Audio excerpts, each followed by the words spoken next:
Meus amados irmãos, saudamos a todos com a paz do Senhor. Louvamos a Deus por esta noite, o Senhor nos trazer até aqui, para louvar e bendizer o seu nome. Vamos estar em pé, irmãos, e vamos ler Hebreus capítulo 10.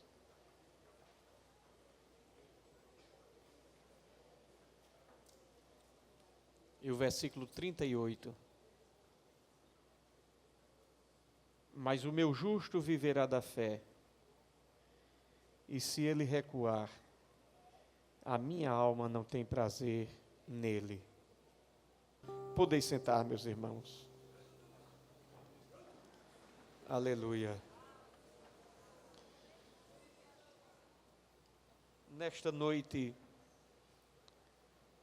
nós queremos assim continuar falando ainda um pouco sobre a fé que não deixa de existir. A Bíblia diz que o justo viverá da fé. E se ele recuar, a minha alma não tem prazer nele. E estamos assim comentando sobre este assunto, mostrando que é possível, mesmo aqueles que são chamados por Deus, mesmo aqueles que são vocacionados por Deus, até aqueles que têm recebido o Espírito Santo em suas vidas, em algum momento da vida pode vir o sentimento de recuar. A palavra de Deus, quando nos mostra esse texto, não fala por acaso, mas a Bíblia está nos dizendo que o justo viverá da fé. Não há outra coisa que possa nos fazer avançar do que a nossa fé no Senhor. A palavra de Deus, nós comentamos aqui falando sobre Jó, falando sobre Jeremias, falando sobre Elias.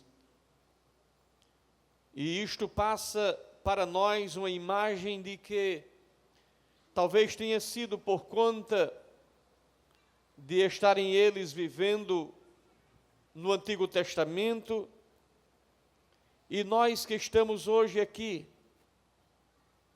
certamente agora vivemos a nova aliança, o Espírito Santo veio sobre nós, e agora estamos na presença do Senhor e temos o Espírito Santo em nosso coração, e muitas vezes até alguns que são batizados com o Espírito Santo. E alguém pode imaginar que hoje, em nossos dias, já não corremos mais este risco. Mas a Bíblia nos diz, em Eclesiastes, no capítulo 7, versículo 7, que a opressão faz endoidecer até o sábio. Ou seja, até aquele que tem equilíbrio e que é sábio, pela opressão que sofre, pela angústia que passa, pode vir a sofrer tamanha aflição, a ponto de perder até o equilíbrio. E esta experiência não é apenas no Velho Testamento. Certamente que muitos daqueles que viveram no Novo Testamento, no princípio, até em nossos dias hoje, podemos sentir em nossas vidas, enfrentar períodos de angústia profunda. Nós podemos até passar por momentos em que venhamos a quase perder o controle,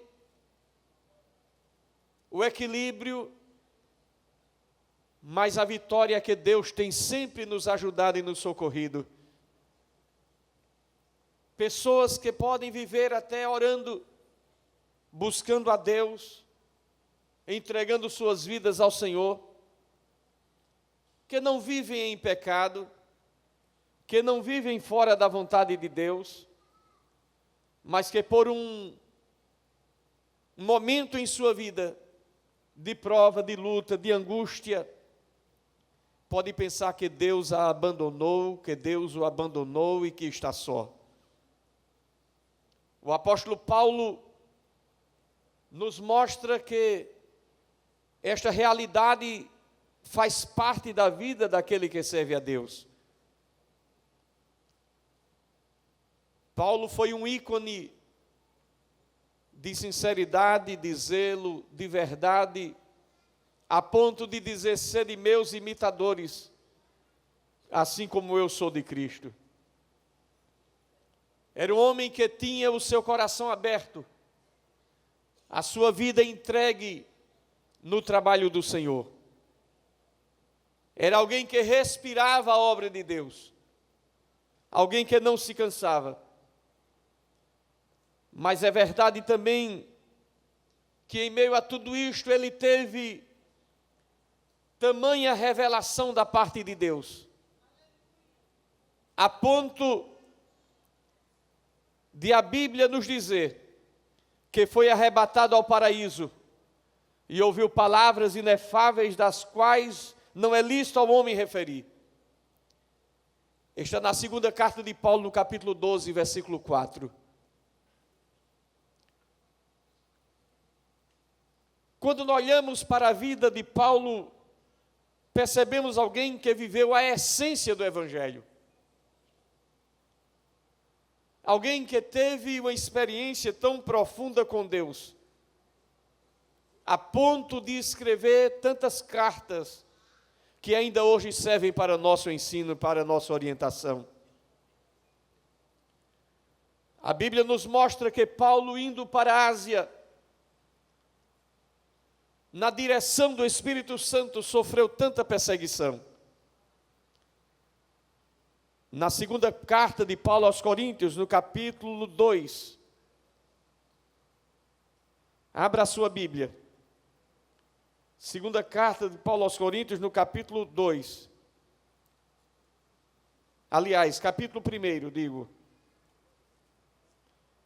E o versículo 8 diz: porque não queremos, irmãos, que ignoreis a tribulação que nos veio na Ásia, pois fomos sobremaneira oprimidos acima das nossas forças, de modo tal que até da vida desesperamos. Porque quando se olha para a vida daquele que serve a Deus, parece que Deus, estando em sua vida, tudo vai dar certo, não vai ter problema, não vai ter dificuldade, não vai ter luta, não vai ter prova. Mas aqui está um homem fazendo a obra de Deus. Aqui está um homem fazendo o trabalho do Senhor. Aqui está alguém que tinha revelação de Deus. Aqui está alguém que o Senhor o arrebatou e levou até o paraíso.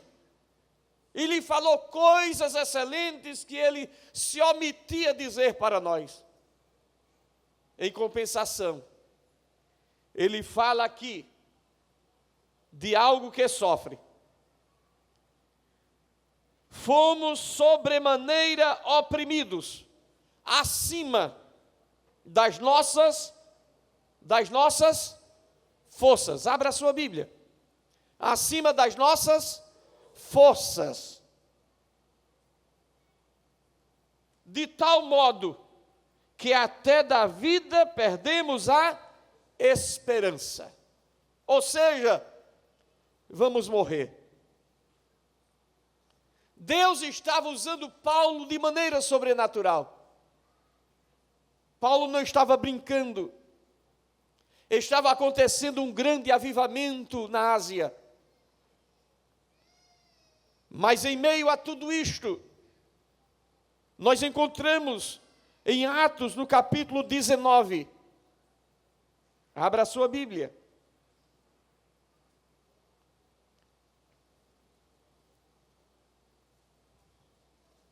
Atos 19.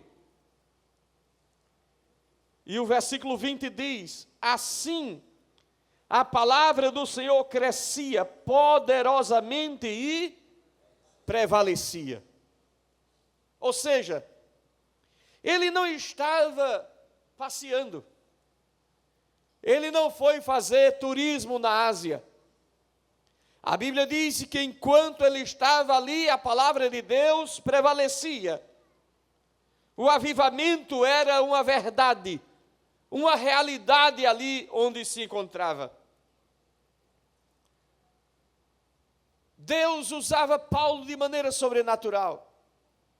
Demônios eram expulsos. Coxos, doentes eram curados. E Paulo estava em frente ou à frente de tudo isto.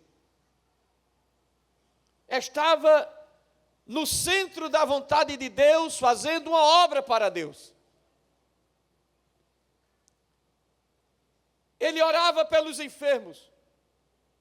Mas era tanta coisa para fazer ao mesmo tempo que, por vezes, alguém levava o lenço de Paulo e colocava sobre o enfermo e o enfermo era curado. A necessidade era tão grande, a ponto de haver a necessidade de fazer isto. Eu não posso ir agora, leva o meu lenço e coloca sobre o enfermo e ele vai ser curado. Atos capítulo 19, versículos 11 e 12 diz: e Deus, pelas mãos de Paulo, fazia milagres extraordinários, de sorte que lenços e aventais eram levados do seu corpo aos enfermos, e as doenças os deixavam e saíam deles os espíritos malignos. Paulo estava revestido de uma autoridade sobrenatural. As circunstâncias levavam a isto. Os milagres eram tão grandes que a capacidade de convencimento se tornava extraordinária. E a Bíblia nos diz aqui, no mesmo capítulo, no versículo 19, muitos também dos que tinham praticado artes mágicas ajuntaram os seus livros e os queimaram na presença de todos. E calculando o valor deles, acharam que montava a 50.000 moedas de prata. Ou seja, as pessoas eram convencidas pelo Espírito Santo, através da mensagem e da ação do Espírito Santo da vida de Paulo, que aquelas pessoas que ali estavam se convertiam. Os seus livros, aquilo que tinha em suas casas como coisas negativas, aqueles que tinham os seus ídolos, pegavam e juntavam e colocavam na praça e tocavam fogo, pelo poder do convencimento do Espírito Santo em suas vidas. Mas aí acontece a contrapartida, porque aquele que faz a obra de Deus sofre oposição. E diz o texto bíblico, nos versículos 23 a 40, que um alvoroço se levantou, porque certo ourives, por nome Demétrio, que fazia de prata miniaturas do templo de Diana, proporcionava não pequeno negócio aos artífices, aqueles que lucravam com a idolatria, aqueles que levavam vantagem com a idolatria, se levantaram contra. Eles ganhavam vendendo estátuas. Eles se levantaram contra Paulo, levando a multidão contra eles. No meio de um grande avivamento, se levantou uma grande perseguição. No meio de um grande trabalho, um tumulto aconteceu. Às vezes, nós estamos fazendo a obra de Deus, e Satanás está sempre procurando uma maneira de arrefecer, de esvaziar. Todas as vezes que você está envolvido no trabalho do Senhor, não se engane, Satanás vai criar situação para que você se entristeça. Toda vez que você está animada fazendo alguma coisa para o Senhor, sempre vai acontecer alguma coisa para você esmorecer. Sempre vai se levantar Satanás para dizer: você está fazendo isso porque você quer ser a tal, você quer ser melhor. No fundo, você é vaidosa, você é vaidoso, você só está lá fazendo porque você quer aparecer. Muitas vezes Satanás encontra maneiras sorrateiras de querer esvaziar o nosso sentimento real de fazer um trabalho para o Senhor. As pessoas levam os discípulos e arrastam, e ali fogem, levados, escondidos, porque ali acontece um tumulto tão grande. E quando ele vai falar, diz a Bíblia que é por 2 horas, aquele povo gritava: grande é a Diana dos Efésios.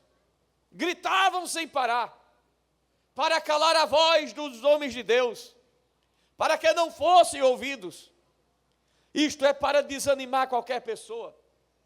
Depois de praticamente 2 anos ali fazendo uma obra, tentando levar o povo a Deus, se levanta um tumulto e grita por quase 2 horas a voz da idolatria. Até parece que tudo que Paulo fez estava por água abaixo.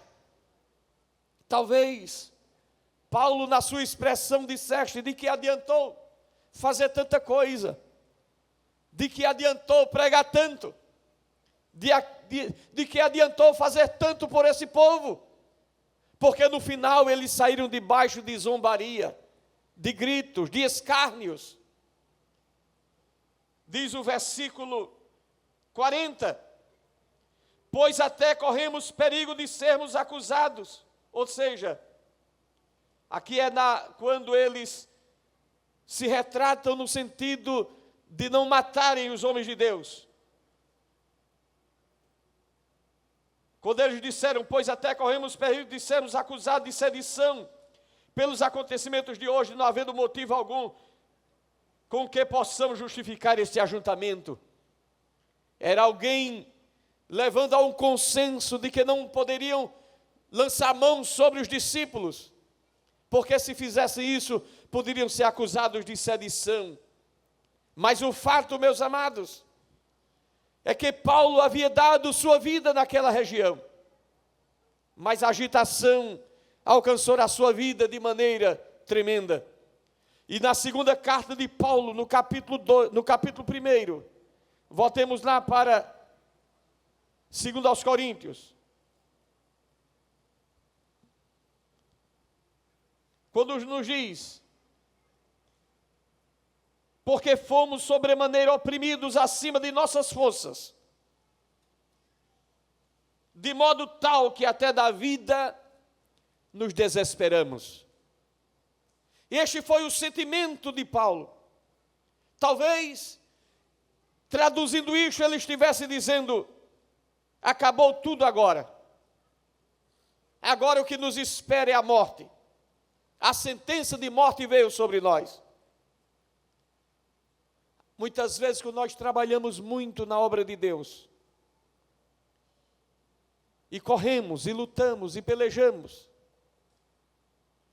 e certamente isso traz um enfado físico, um desgaste.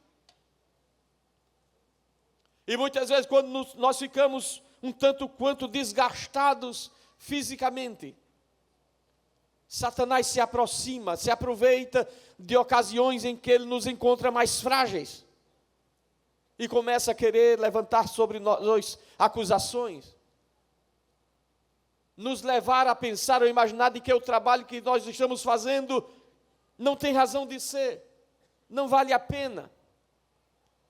Me lembro certa feita, aqui já contei, de um garoto que pegava aquelas estrelinhas do mar na beira da areia e jogava nas águas. E corria à praia e jogava de volta nas águas. E alguém chegou para ele e disse: olha, de que adianta, tem tantas estrelinhas aí, não vai fazer sentido, não vai ter sentido, não vai valer a pena fazer isto. E ele pegou aquela estrelinha na mão e disse: para esta aqui vai fazer sentido, e jogou na água.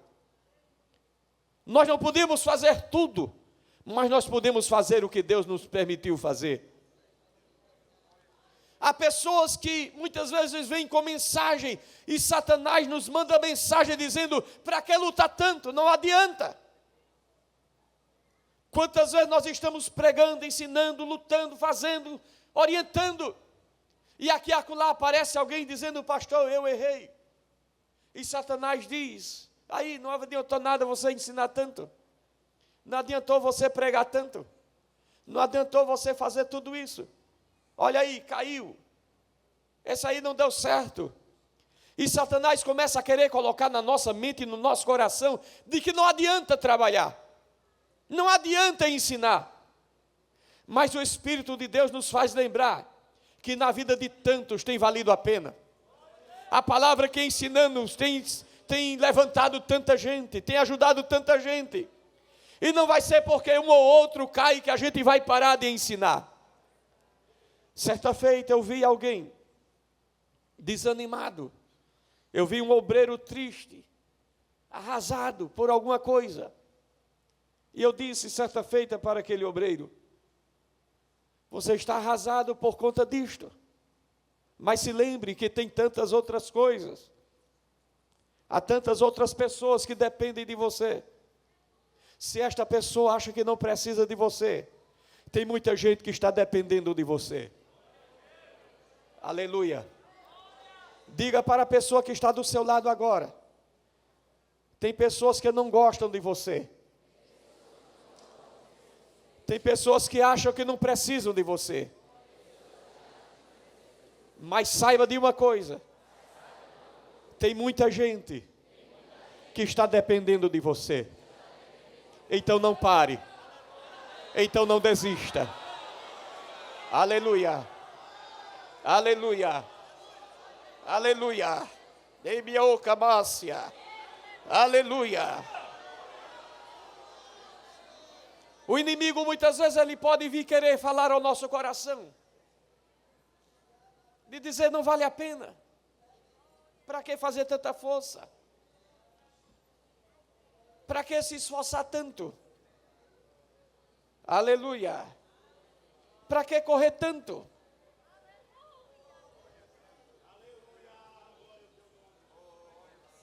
Tem pessoas que acham que isso que você está fazendo não vale a pena. Mas o Espírito de Deus está falando para você hoje aqui: vale a pena. O que você está fazendo vale a pena. Não desista do trabalho que você está fazendo. Não desista da obra que Deus entregou para você fazer. Pode ser na porta da congregação, pode ser recolhendo a oferta, pode ser na classe de escola dominical, pode ser no círculo de oração, pode ser na campanha evangelizadora, pode ser em qualquer departamento da igreja, pode ser na congregação onde você está, pode ser no trabalho que você está fazendo. Alguém pode achar que não é nada, mas o Espírito de Deus está dizendo: vai em frente, vai em frente, vai em frente.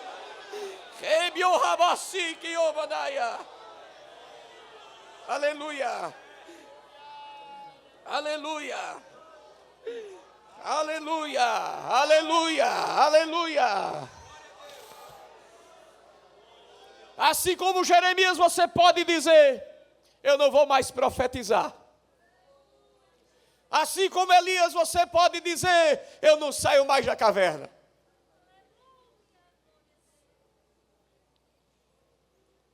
mas a voz mansa e suave está dizendo: saia.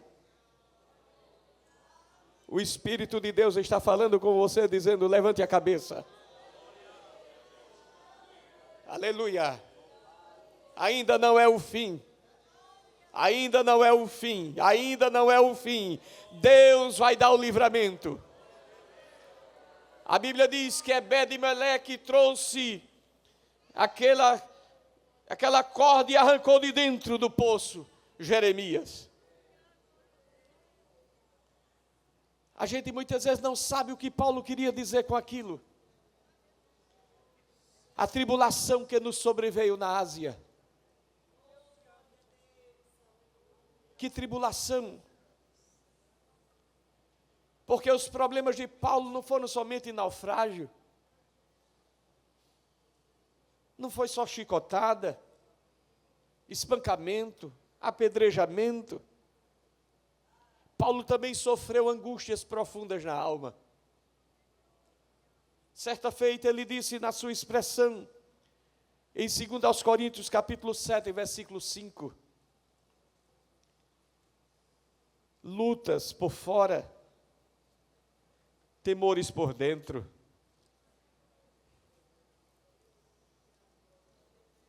O que aquele velho apóstolo queria dizer com isso?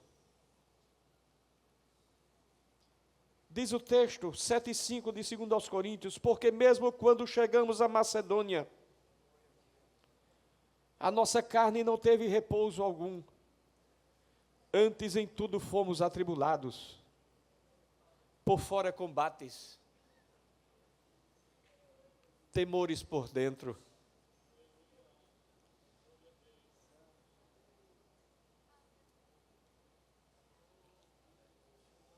Aleluia.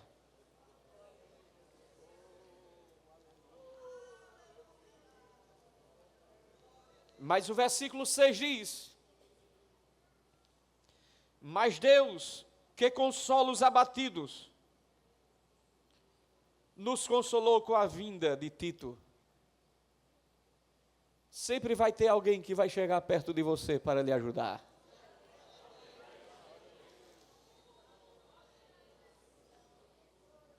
Não vai ser todo mundo que vai lhe empurrar. Não vai ser todo mundo que vai falar mal de você. Não vai ser todo mundo que vai desprezar você. Sempre vai aparecer alguém para ajudar você, para consolar você. Aleluia. Talvez alguém pode perguntar, mas como pode Paulo dizer isto? Um crente que podemos considerar vencedor, cheio de fé, de confiança. E quando nós olhamos para isso, nós nos consolamos. Porque se Paulo fala com tanta sinceridade acerca da sua humanidade, porque aqui Paulo está falando da sua humanidade. Ele está dizendo: eu não sou Deus, eu sou humano, eu preciso de consolo, eu preciso de ajuda. Eu preciso que alguém chegue perto de mim, me abrace e diga: Paulo, eu estou aqui para ajudar você, vai dar certo.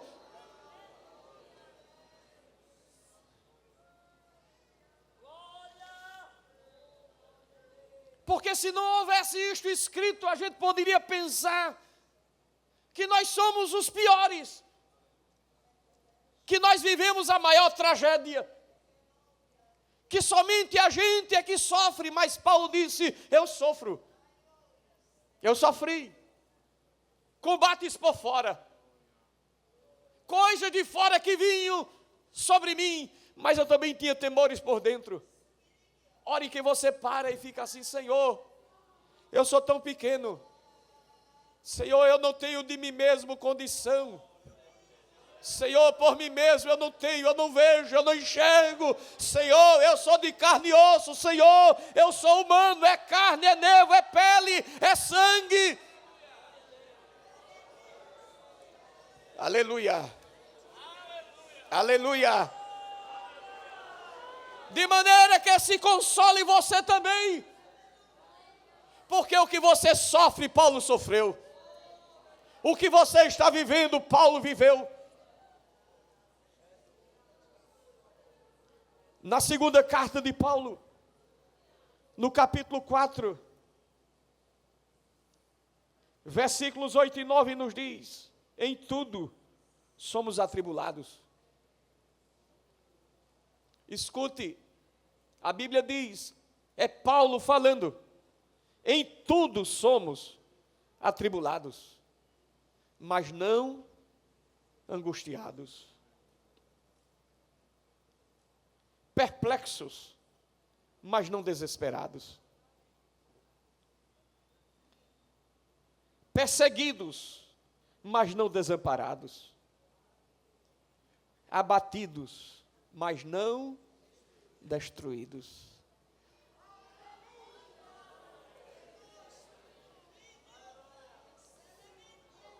Aleluia.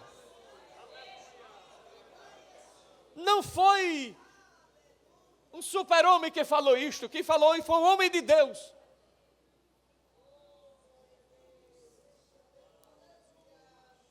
Foi alguém que sentiu nele mesmo as aflições de alguém que deseja ser fiel ao Senhor, mas a cada momento estava enfrentando tribulação.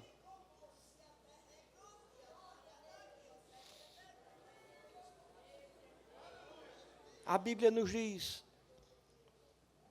que muitos homens e mulheres em toda a história puderam testificar das aflições sofridas. Porque ninguém se engane, Satanás sempre vai chegar com a palavra para desencorajar você. Um dia você está tão bem, parece que está pegando o céu com a mão. E no outro dia você amanhece o dia que parece que o céu está tão longe. E é nesta hora que muitas vezes o inimigo vem ao nosso encontro para desmerecer a tua vida, para apresentar a tua fraqueza, para você enxergar todas as suas fragilidades, a ponto de você dizer, é verdade, eu não sirvo mesmo não. A ponto de você imaginar que não tem condições. Mas é preciso lembrar que Deus prepara uma mesa na presença dos seus adversários.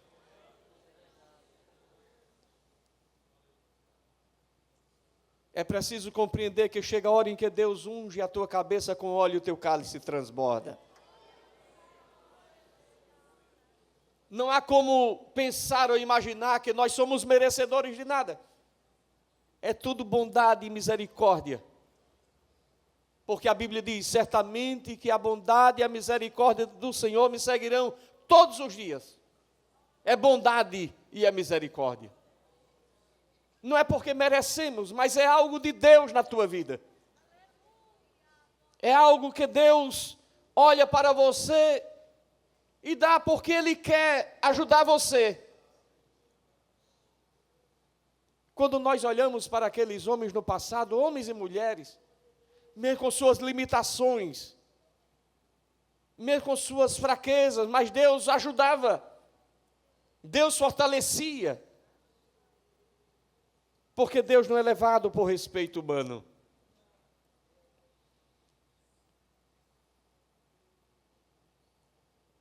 Muitas vezes, quando ficamos assim, não encontramos uma explicação.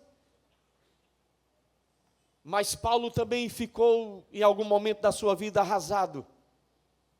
Diz o texto, desesperado, porque na segunda carta, no capítulo 1, versículo 9, nos diz, porquanto já em nós mesmos tínhamos a sentença de morte.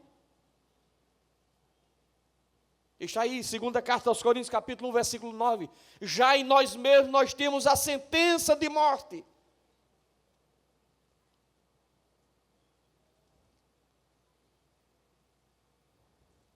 Ele não via saída, era humanamente impossível superar aquilo.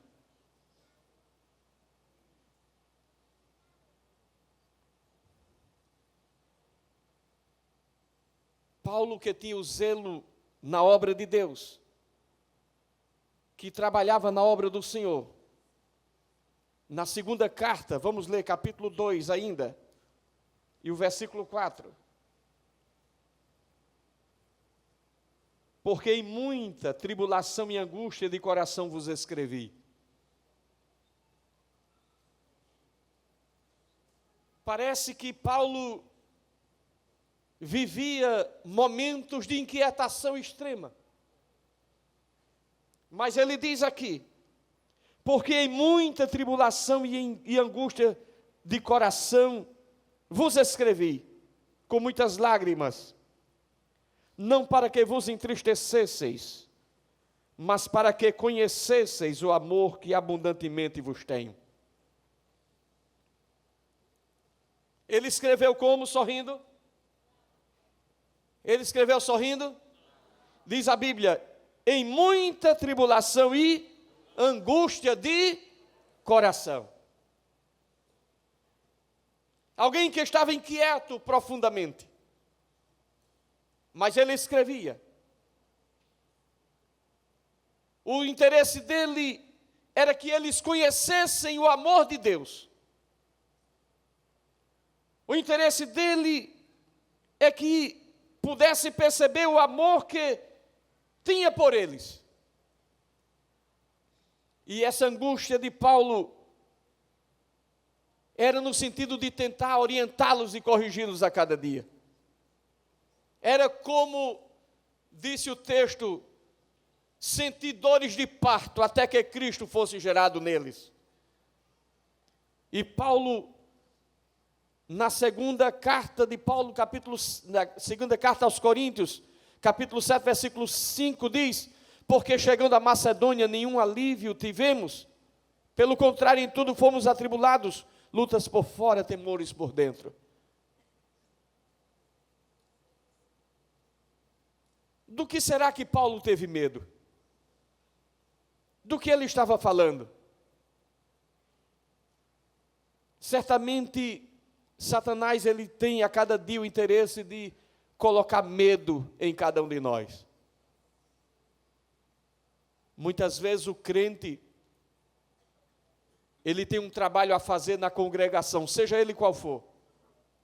E de repente um dia ele fica temeroso, eu não vou hoje não. Parece que hoje eu não estou com nada. Eu não sei se você já passou por essa luta. Você sai de casa dizendo, Jesus, hoje parece que eu não estou com nada, Jesus. Hoje parece que, olhe, hoje... Mas você vai. E quando chega lá, parece que foi o melhor dia. O que foi aquilo? Satanás querendo colocar medo no seu coração, mas resista a ele. Vai em frente fazendo o trabalho do Senhor, porque ele vai recuar e você vai vencer em nome de Jesus. É preciso isto. Esta convicção da nossa parte. Porque parece que a gente ora, jejuma e Satanás diz que adiantou orar e jejuar. Não serve de nada. Não vale de nada. Mas faça o trabalho do Senhor enquanto é dia. Isso baseado em quê? No capítulo 1 e o versículo 9. Porquanto já em nós mesmos tínhamos a sentença de morte, para que não confiássemos em nós, mas em Deus, que ressuscita os mortos. Você pode até perder a sua confiança em você mesmo, mas você não pode perder a sua confiança em Deus.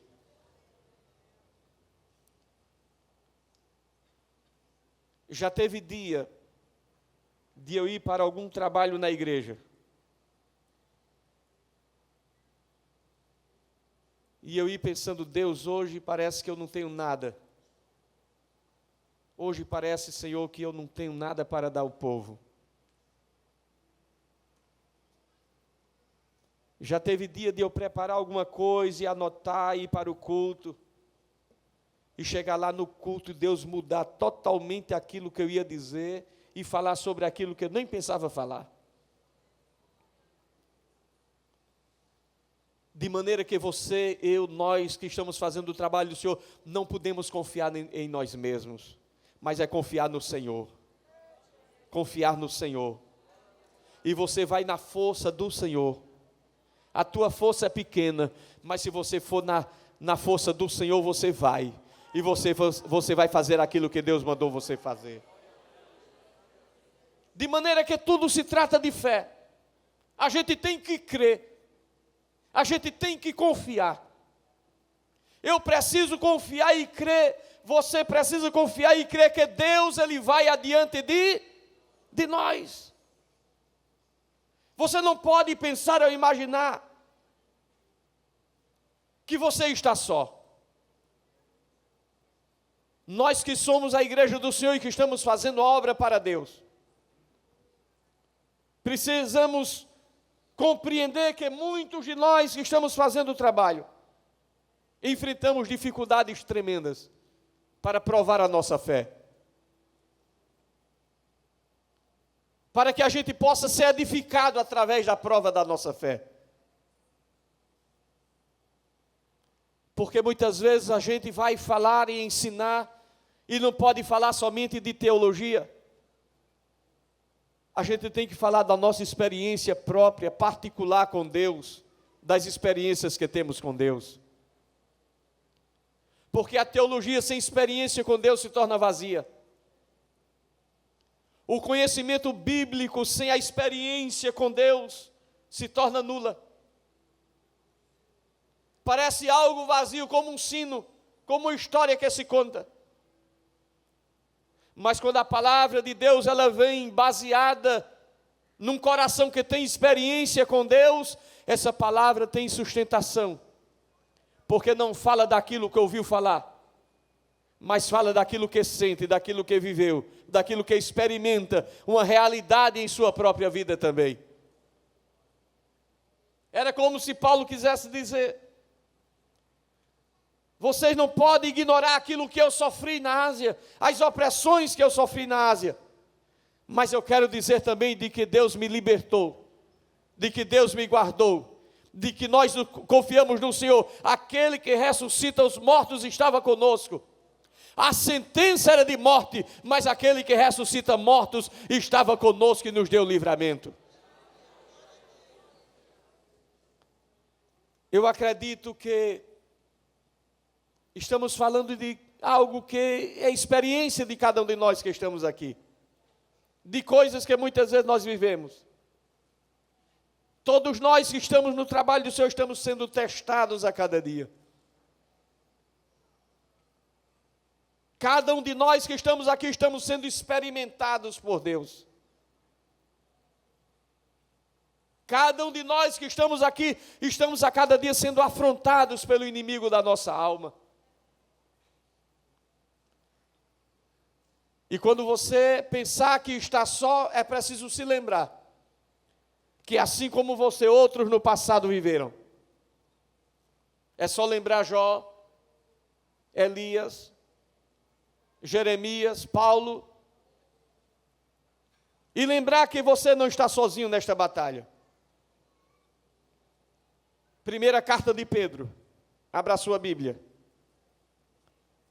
capítulo 4.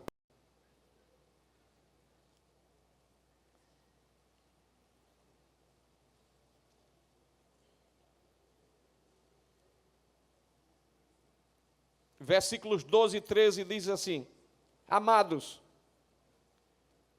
não estranheis a ardente provação que vem sobre vós, para vos experimentar, como se fosse coisa estranha que vos acontecesse. Mas regozijai-vos, por serdes participantes das aflições de Cristo, para que também na revelação da sua glória vos regozijeis e exulteis. Não pense que isso é estranho, não. Você não é a única pessoa que passa por aflição e prova, não. Quando você achar que não vai mais suportar, quando parecer que não há mais esperança, invoque a Deus. Grite pelo Senhor. Diga para o Senhor: Senhor, me socorra.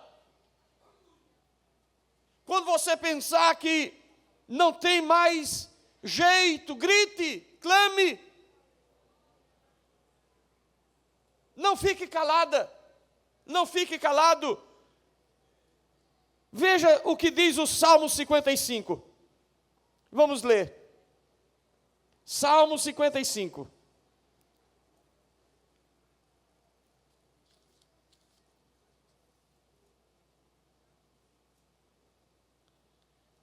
A partir do versículo 16 diz assim: mas eu invocarei a Deus, e o Senhor me salvará. De tarde, de manhã, ao meio-dia, me queixarei e me lamentarei, e Ele ouvirá a minha voz. Livrará em paz a minha vida, de modo que ninguém se aproxime de mim. Pois há muitos que contendem contra mim. Veja o que diz ainda o Salmo 18, e os versículos de 1 a 6. Eu te amo, ó Senhor, força minha. O Senhor é a minha rocha, a minha fortaleza e o meu libertador. O meu Deus, o meu rochedo em quem me refugio. O meu escudo, a força da minha salvação e o meu alto refúgio. Invoco o Senhor que é digno de louvor, e sou salvo dos meus inimigos.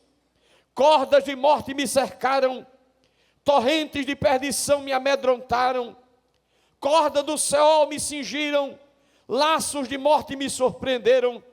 Na minha angústia invoquei o Senhor, sim, clamei ao meu Deus.